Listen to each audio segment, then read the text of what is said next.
Today we're talking editing tricks. Hi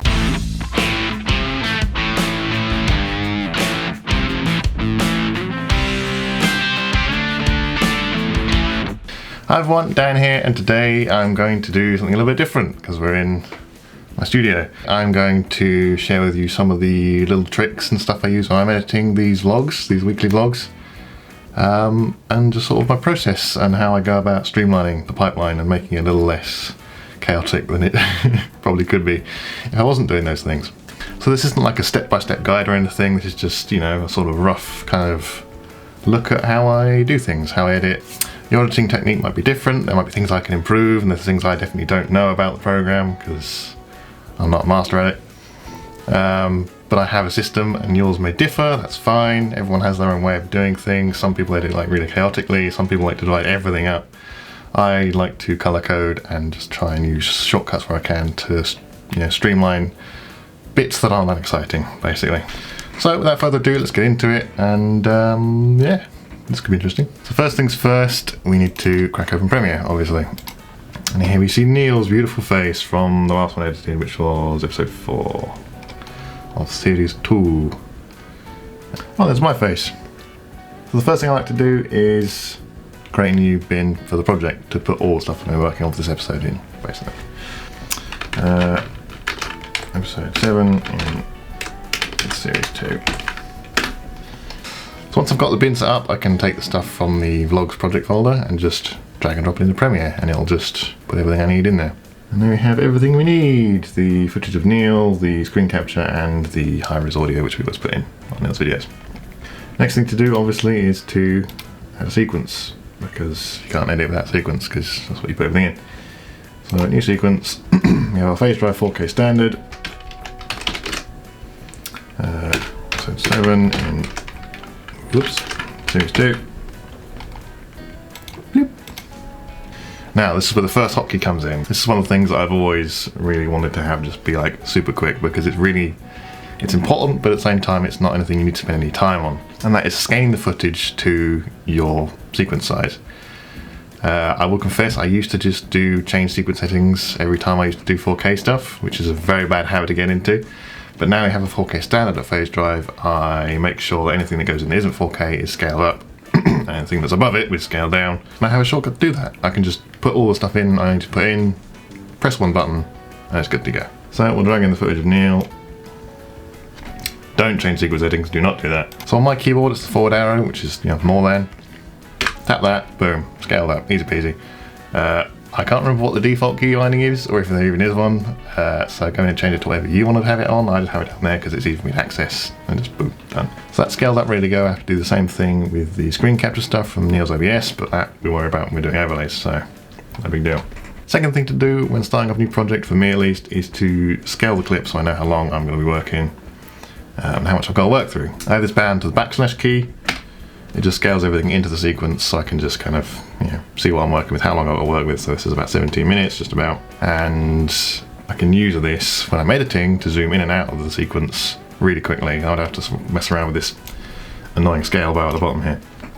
So that's the basics of the project setup. Now all I need to do is go through and cut out all the stuff I don't need, and trim it down to, you know, a sensible length for the episode. So I'll go away, I'll stick in like a time lapse or something, I don't know. And you can see kind of my process, although very quickly, and then we'll come back and talk through what I did. And my light is making a noise because it's getting too high in here, so timing.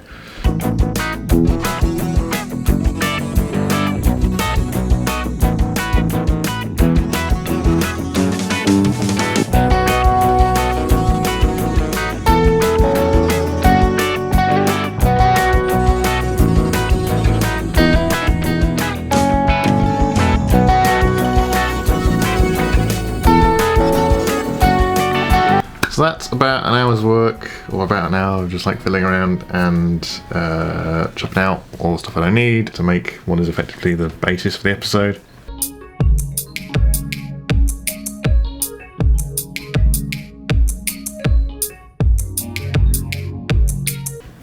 As you'll notice, the timeline is a bit more colourful than it was before. That's because I colour label my clips and all the bits and pieces in there, because it helps me to go back over things when I need to add like overlays and stuff. And also it just means I know what I've edited and what I haven't. So I leave all the clips that I put in as the standard kind of iris blue. I know that stuff hasn't been processed yet, whatever. And then when it has processed, I usually make it a bright, obvious colour. I go with magenta for Neil's things usually because I just do. That's just the colour I use. These green sections here, these sort of, whoa, that's not what I was supposed to do. These green sections here are what need overlays on top of them. So things where Neil is explaining something on the screen and I want to have what's on the screen be the main thing you see. Places where he's not speaking to camera or something like this. Most of the time here he's looking at the camera, talking to camera, so I need that to be him. But these green sections are for when it needs to be screen capture stuff. So all the plugins and stuff he's using, that sort of thing. The tan stuff, so this big chunky bit here and this little bit here are usually just kind of that's the don't touch it kind of colour I use. So the tan one here is just the intro. That means I need to just leave it alone. I don't need to edit it, I don't need to grade it or anything. I can just put that in, and then anything I do that affects the rest of the stuff, so when I put my color grading on my adjustment layer, I will cut it off of where the intro is because it doesn't need it, because it's already been graded, because I made it, so it doesn't need grading. The second tab bit here is the project sort of music file bit. But obviously that's just the recording of it. That's so I can line up the screen recording and the audio with, where it should be in the video clip. It's just kind of there for reference, basically. So once I've got the screen recording and the high-res audio in, that gets deleted. I don't need it. And the yellow bit at the end are what I call mangoes, which are my outtakes. There were actually a couple in this one. I only put one of them in because the other one was kind of meh. And it already relates to a bit early in the video, but this one I just thought was too good. So mangoes are what I call outtakes because I colour them in the mango colour. So as you may have seen as I was editing, I was zooming in and out of the clip. The way I was doing this was hitting the Z key, which stands for zoom, and instead of having to play around with the scale bar, which I must admit I do not get along with, instead of doing all that, you can just hit Z and then click with your mouse as many times as you want to get closer and closer and closer into the clips. So you can see more detail on those waveforms, or if you want to make a really precise edit, you can get right in there. And then once you're done, you can just hit that backslash, and you're back to not annoying view. So after this, what I will usually do is go through and do the overlays. So I will go through Neil's OBS screen recording and match up the audio to where he's talking, and the overlays. Line them up, sync them up. And then do the audio file, the screen recording matchup thing. So that's all good, and then I'll go through color grade it, and that's pretty much it. That's kind of it.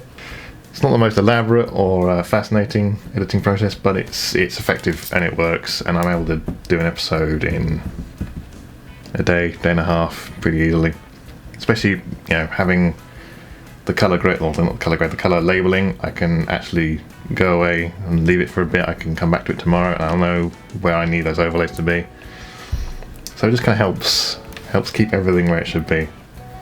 And I know where I'm going to put things and stuff. So yeah, that's about it. You will probably see this as the next episode we put up, which will be, this is going to be a bit weird, because this episode will go up after I put this up. So you'll see this after I've edited it, and then I'll reference how I edited it in this video, which will be the one after that one. Make sense? Yeah, I thought so. But that's my sort of basic kind of how to edit an episode pipeline. It's just, dump the clip in, set everything up properly before you do that. Get your sequence set up. Organization is really key. It just helps you so much in the long run if you know what things are where. Color labeling your clips, it helps you just organize everything from a glance. You just know where everything is just by looking at it. And it makes the timeline look a little bit more interesting as well, rather than just a sea of blue, iris, horrible, and blue and pink. Yeah, I might do a video on color grading if that's of interest down the line, because that's a whole separate process. I have to do a base grade and then you go from there. It depends on the look you're after and all that stuff. So yeah, I'm going to blast through the last bit of this, just put the overlays in. Oh, music tracks. I also have to put a music track in, but that's easy peasy. But with that all being said, that'll do it for me today, guys. If you did enjoy this, please do like, subscribe, all that good stuff. You know the drill by now, and I'll catch you in the next one. See you later.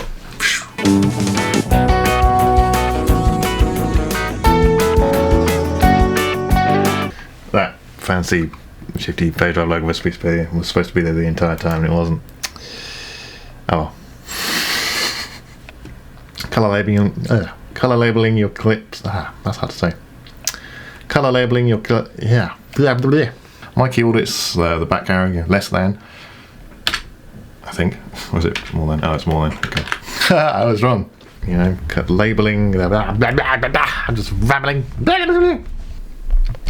are you doing? I can hear you making noise up here now. The noise does travel. What are you doing? What are you doing?